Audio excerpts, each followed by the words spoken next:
presumably, Bishop Barron, you're not a Christian, you're not a Catholic, just because of some great arguments that No. Aquinas made Right. a century, a millennia and a half ago or whatever. Right. So what's the what for you is faith? Presumably, it's more than just those intellectual arguments that obviously have been part of your journey along the way. Let me start with a very quick little anecdote. I don't know if over in the UK, Bill Maher, Bill Maher's program. He's a very well-known kind of left-wing political and cultural commentator, fiercely atheist, hates religion. Well, one time he had a Christian on his show who was a political lobbyist. So they talked politics for a time.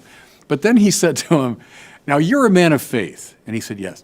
That means you accept all kinds of things on the basis of no evidence." And the man said, "Yes." Well, I had the channel switcher in my hand, and I threw it at the camera, at the TV, because I thought, no, man, that's the whole problem. Paul Tillich, the great Protestant theologian, said faith is the most misunderstood word in the religious lexicon because it's construed just that way. Faith means some wild credulity, some crazy superstition, believing any old nonsense on the basis of nothing.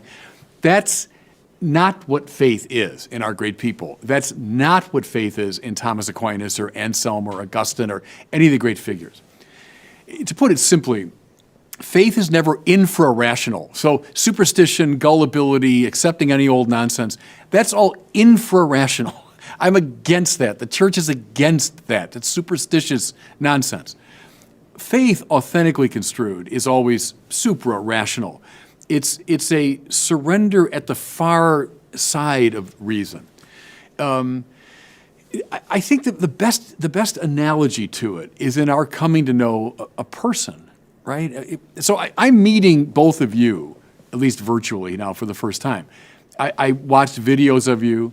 My mind was alive to see what you're like and listen to you talk, and I drew conclusions and so on.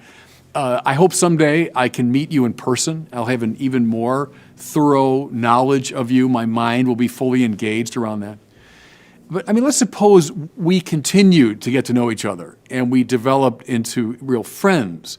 Well, my mind has never gone to sleep in this process. My mind is still alive and awake and alert and studying.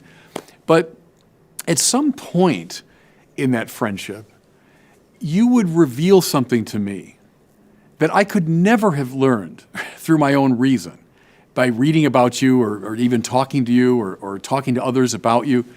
You'd speak some truth about your life that I could never have guessed unless you had told me. And see, at that point, I have to make a decision whether I believe you or not. You could be making some crazy stuff up, I don't know, or you could be telling me the deepest truth of your heart. I have to decide at that point, do I believe you? Now, I haven't put reason to sleep at all. At no point in this process have I set reason aside. But at a key moment, if I really want to get to know you, I have to say, yeah, based on a lot of things and hunches and intuitions and experience and knowledge and what I've gathered about this person, I'm willing to say, yes, I believe that truth about you. That's an analogy, it seems to me, to religious faith, authentically construed, that we would hold, and we could talk about what this means. It doesn't mean voices coming out of clouds. That God speaks. If I accept things on the basis of no reason or no argument, it's just any old nonsense, that's credulity and superstition. But a surrender on the far side of reason to the self-revealing God, that's faith authentically construed, I think. Well, I mean, look, I would put it rather plainly and say that with the proposition you put forward is quite a simple one. You know, someone you know puts forward a piece of information and you've got to decide whether to trust them or not. There are two options here. You're either basing this on some form of reason. That is, you say, listen, they've never lied to me before. Yep. I understand that this is a rational person. I know who they are. I know what their motives are. And therefore, I conclude that what they're saying is true. I wouldn't call that faith. I'd call that perfectly in line with what the average person would call reason. The other option is that you're doing it, as you describe, on a kind of hunch, an intuition. That is to say, lack of evidence. I would say that what you're describing there is either an instance of believing what they say because you have reason to do so, or believing what you say, or believing what they say despite having no reason to do so on a hunch or an intuition. If it's the first, then I'd just call it reason, and if it's the second, then I'm supposing you wouldn't call it faith. No, take the first part of our conversation. So we've been going through some of these classical paths to God, which I think very convincingly show that belief in God or acceptance of God's existence is a reasonable position to hold. So when someone out of a religious tradition, so let's say out of the biblical tradition, says that God has spoken, and again, I'm not talking about voice from clouds, that's a symbol of what I'm talking about, that God has spoken, well, I have a very reasonable context for that claim, that God exists. And I can show, I think, by a number of steps, too, that God is intelligent, that God has will, that God is connected to his world, that God has created the world out of love. Within that context, it makes perfect sense to say that God would want to communicate precisely in human history to his intelligent creatures. So that's not an unreasonable claim. It's in a reasonable context. And so I accept that. When I said hunch intuition, I really meant that sort of thing, that there's a context provided by reason for the claim that God has spoken.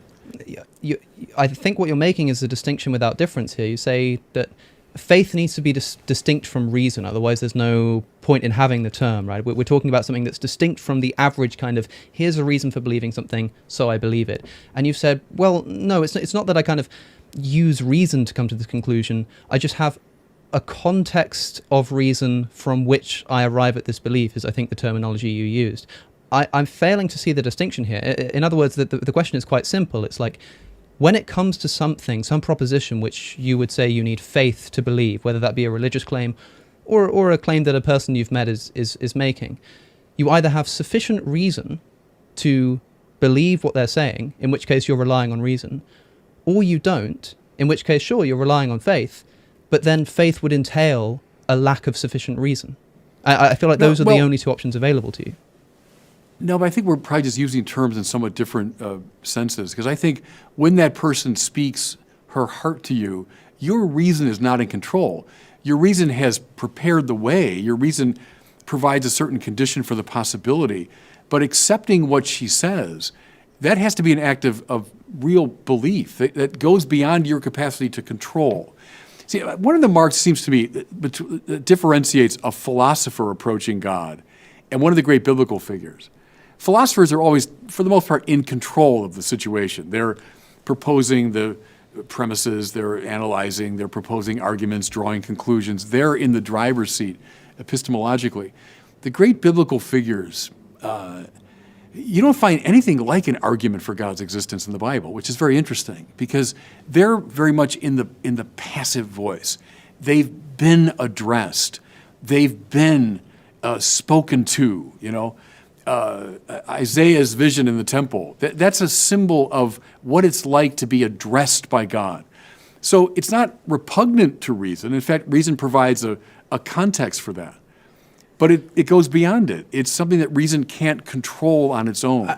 I mean, what might help here, Alex, is just for you to kind of explain, just to help move this on here, is what would be, for you, a reasonable evidence for God, if you like?